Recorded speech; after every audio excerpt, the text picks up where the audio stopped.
بسم اللہ الرحمن الرحیم۔ حضرت عمر رضی اللہ تعالیٰ عنہ جب ایمان لائے تو آپ نے ایک ایک کافر کے گھر کے دروازے پہ کھڑے ہو کے کہا کہ تم کمزوروں کو مارتے تھے، میں تمہیں بتانے آیا ہوں میں محمد عربی کا نوکر بن گیا۔ بلکہ آپ نے اعلان کیا جس نے اپنی بیوی کو بیوہ اور بچوں کو یتیم کروانا ہو اور اپنے ماں باپ کی کمر کو جھکانا ہو وہ عمر کے مقابلے میں آئے۔ اللہ اکبر۔ زنیرہ نامی ایک خاتون تھی، بہت کمزور، راوی کہتا ہے کہ اس کی ہڈیوں میں گودا نہیں تھا، عشق رسول تھا، اور اس کا ظالم آقا اس کو مارتا ہے، اور جب مار مار کے تھک جاتا ہے ادھر سے عمر آ رہے ہیں، یہ اسلام لانے کے پہلے کی کہانی ہے، ادھر سے عمر آ رہے ہیں تو اس نے کہا عمر تم جوان آدمی ہو تو یہ چھوڑتی نہیں ہے اپنے نبی کا نام، ذرا تم آؤ۔ عمر کوڑا پکڑ لیتے ہیں، اسے مارتے مارتے مارتے تھک جاتے ہیں تو پانی پینے لگتے ہیں، تو کہتے ہیں مجھے تیرے پہ ترس نہیں آیا لیکن میں ذرا پانی پینے لگا ہوں، اور پھر گلے کے اندر ڈال کر کے کوڑا اور اس کی رسی کو پل دیتے ہیں اور اس کی آنکھیں باہر نکل آتی ہیں اور کہتے ہیں بلا اپنے نبی کو جو تیری آنکھوں کی بینائی واپس کرے۔ اللہ اکبر۔ تو اس نے آسمان کی طرف منہ کر کے کہا مالک میں کبھی بھی آنکھوں کی بینائی نہ مانگتی لیکن اب تیرے نبی کی عزت کا سوال ہے۔ آنکھوں کی بینائی واپس ہو جاتی ہے۔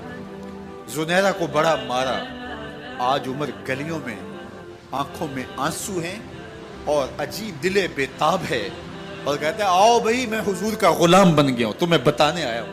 زنیرہ نے موڑ کاٹا تو آگے عمر یہ آواز دے رہے تھے۔ زنیرہ ایک کونے پہ کھڑے ہو کے رو کے کہتی ہے عمر تم تو بڑے اس دن جوش و غضب میں تھے اور تم مارتے ہوئے تھکتے نہیں تھے۔ تو عمر نے کہا زنیرہ اس دن میں نے دیکھا نہیں تھا، اب میں محمد عربی کو دیکھ آیا۔ جنہ ویکھیا نہیں ہو کرن گلاں، جنہ ویکھیا نہیں ہو کرن گلاں، جنہ ویکھیا ہو تے بول دے، جڑے محرم راز حقیقت دے اور راز حقیقت کھول دے۔ تو حضرت عمر رضی اللہ تعالیٰ عنہ ایمان لائے۔ حضرت عبداللہ ابن مسعود رضی اللہ تعالیٰ عنہ فرماتے ہیں کہ حضرت عمر کا ایمان لانا مسلمانوں کے لیے عزت کا سبب تھا، ان کا ہجرت کرنا مسلمانوں کی نصرت تھی اور ان کی خلافت مسلمانوں کے لیے رحمت۔ حضرت عمر رضی اللہ تعالیٰ عنہ وہ ہیں کہ میرے حضور نے فرمایا لوگوں جب نیک لوگوں کا ذکر کرو تو میرے عمر کا تذکرہ ضرور کیا کرو۔ میرا عمر وہ ہے کہ جب وہ ایک سمت سے آ رہا ہو، ایک گلی اور بازار سے آ رہا ہو تو شیطان بھی آ رہا ہو عمر کو دیکھ کے راستہ تبدیل کر لیتا ہے۔ حضرت عمر رضی اللہ تعالی عنہ کی طبیعت کے اندر جو جاہ و جلال تھا، طبیعت کے اندر جو سختی تھی وہ اسلام کے اندر آ کر بھی قائم ہے، اور آپ نے وہی سختی وہی جاہ و جلال جو پہلے مسلمانوں کے خلاف تھا اب کفار کے خلاف منافقین کے خلاف حضرت عمر کی طبیعت کے اندر وہ جوش و خروش بدستور موجود ہے۔ لیکن جس دن آپ خلیفہ بنے تو اس دن آپ نے ممبر پہ چڑھ کے جو خطبہ دیا اس میں کہا لوگوں میں سخت اس لیے تھا کہ رسول اللہ نرم تھے، پھر میں سخت اس لیے تھا کہ حضرت ابو بکر صدیق نرم تھے، اب میں تخت خلافت پہ بیٹھا ہوں، اب میری سختی جو ہے وہ نرمی میں تبدیل ہو گئی، صرف فاسقوں فاجروں اور باغیوں کے لیے میں سخت ہوں، باقی تمہارے لیے نرم ہوں۔ سب سے کم جو تنخواہ بیت المال سے اگر کسی وجود نے لی ہے تو وہ حضرت عمر رضی اللہ تعالیٰ عنہ نے، صرف 2 جوڑے لیتے تھے سال میں، اور راوی کہتا ہے کہ میں نے دیکھا ہے کہ اس میں بھی 17 پیوند لگے ہوتے تھے۔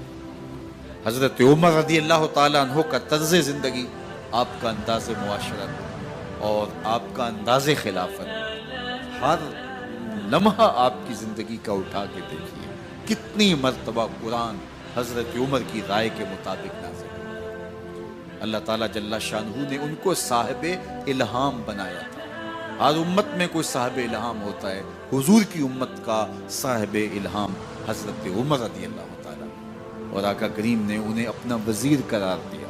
فرمایا میرے 2 وزیر آسمانوں میں ہیں، 2 وزیر زمینوں میں ہیں، آسمانوں کے وزیر جبرائیل اور میکائیل ہیں اور زمین کے وزیر ابو بکر اور عمر رضی اللہ تعالی عنہما۔ ایک دن حضرت حضرت عمر بیٹھ کے رو رہے تھے تو کسی نے کہا حضرت رو کیوں رہے ہیں؟ فرمایا کہ میں اس لیے رو رہا ہوں کہ فلاں پل سے بکریاں گزری ہیں، تو پل کے اندر شکستگی تھی، ٹوٹا ہوا تھا پل درمیان میں، اس میں ایک بکری کی ٹانگ ٹوٹ گئی ہے، تو میں ڈرتا ہوں کہ میرا رب یہ نہ پوچھے کہ عمر تو نے پل صحیح تعمیر نہیں کروائے تھے کہ ایک بکری کی ٹانگ کیوں ٹوٹی ہے۔ یہ ہیں حضرت عمر رضی اللہ تعالی عنہ۔ اللہ اکبر۔ تو اللہ تعالیٰ جل شانہ نے حضرت سیدنا عمر بن خطاب رضی اللہ تعالیٰ عنہ سے جو کام لیا، مختصر دور خلافت کے اندر 10 سال 6 ماہ 4 دن آپ نے خلافت فرمائی ہے، لیکن کہاں سے چلے اور یہاں مکران تک، بلوچستان کا حصہ ہے، یہاں تک آپ کے سلطنت کی حدود وسیع، ادھر آرمینیا تک جا پہنچے، حمص فتح کیا، قادسیہ، یرموک۔ آپ ذرا دیکھیے کہ کہاں تک آپ کی فوجوں کے گھوڑے دوڑتے رہے، اور اللہ تعالیٰ جل شانہ نے ان کو جو توانائی، عدل و انصاف کی قوت عطا فرمائی۔ اللہ اکبر۔ جب زمین پہ عدل کیا ہو تو زمین بھی حکم مانتی ہے، اور حضرت عمر وہ تھے جن کا حکم ہوائیں بھی مانتی تھی، زمین بھی مانتی تھی، جن کا حکم جو ہے وہ آگ بھی تسلیم کرتی تھی اور دریا بھی ان کا حکم مانا کرتے تھے۔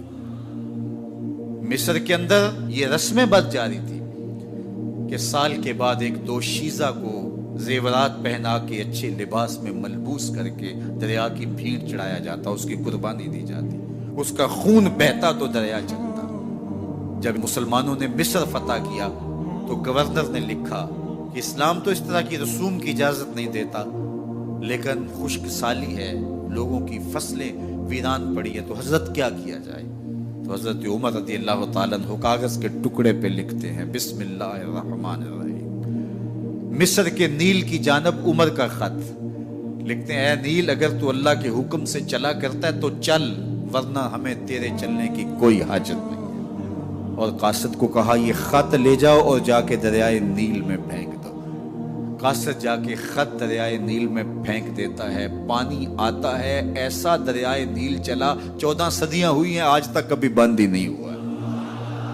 دریا حکم مانتے، آگ نکلتی ہے، لوگ حضرت عمر رضی اللہ تعالی عنہ کے پاس آئے، حضرت لاوا پھوٹا ہے، آگ نکل رہی ہے اور مدینے کی طرف بڑھ رہی ہے، اب کیا کیا جائے؟ فائر بریگیڈ تو زمانے میں تھی نہیں۔ عمر نے اپنی قمیض اتاری، جس قمیض پہ 17 پیوند لگے ہوئے تھے چمڑے کے، کہا یہ قمیض لے جاؤ، جدھر آگ بڑھ رہی ہے آگے ڈھالنا، آگ پیچھے بھاگ جائے گی۔ زلزلہ آتا ہے تو زمین پہ دھرا مارتے ہیں، زمین رک جا، کیا عمر نے تیری چھاتی پہ عدل نہیں کیا ہے؟ تو یہ عمر ہیں رضی اللہ تعالی عنہ کہ جن کے انصاف کی وجہ سے، جن کے عدل کی وجہ سے اللہ تعالیٰ کی رحمات، اس کی برکات کا نزول ہوتا تھا، اور اللہ تعالیٰ نے مسلمانوں کو وہ آبرو مند حکومت دی۔ کائنات کی تاریخ کے اندر ایسی حکومت آپ نے نہیں دیکھی ہوگی جو حضرت عمر نے حکومت کی ہے۔ اللہ اکبر۔ فرمایا فرات کے کنارے پہ ایک کتا بھی پیاسا مر گیا تو اس کا حساب بھی عمر سے ہوگا۔ باہر سے سفیر آتا ہے اور آ کے پوچھتا ہے کہ میں امیر المومنین کے، مسلمانوں کے حکمران کے محل میں جانا ہے، تو مسکرا کے کہتے ہیں ہمارے امیر کا تو کوئی محل نہیں ہے۔ کہا کہاں ہے تمہارا امیر؟ کہا مسجد نبوی میں ہوگا یا بیت المال کی اونٹوں کی دیکھ بھال میں لگا ہوگا۔ وہ جب گئے تو مسجد میں نہیں ہے، اللہ اکبر، وہاں گئے تو وہاں بھی نہیں ہے۔ پھر کیا دیکھتے ہیں کہ عمر رضی اللہ تعالی عنہ جنت البقیع کے پاس ایک درخت کے نیچے اینٹ کا سرانہ رکھ کے سوئے ہوئے، تو اس نے کہا عمر تو نے عدل کیا ہے، تجھے کچی اینٹ پہ بھی نیند آ گئی۔ ہمارے حکمرانوں نے انصاف نہیں کیا اور وہ بند اور محفوظ کمروں کے اندر بھی سکون اور چین کی نیند نہیں سو سکتے۔ حضرت سیدنا عمر رضی اللہ تعالیٰ عنہ نے اس طرح ان امور سلطنت نبھائے۔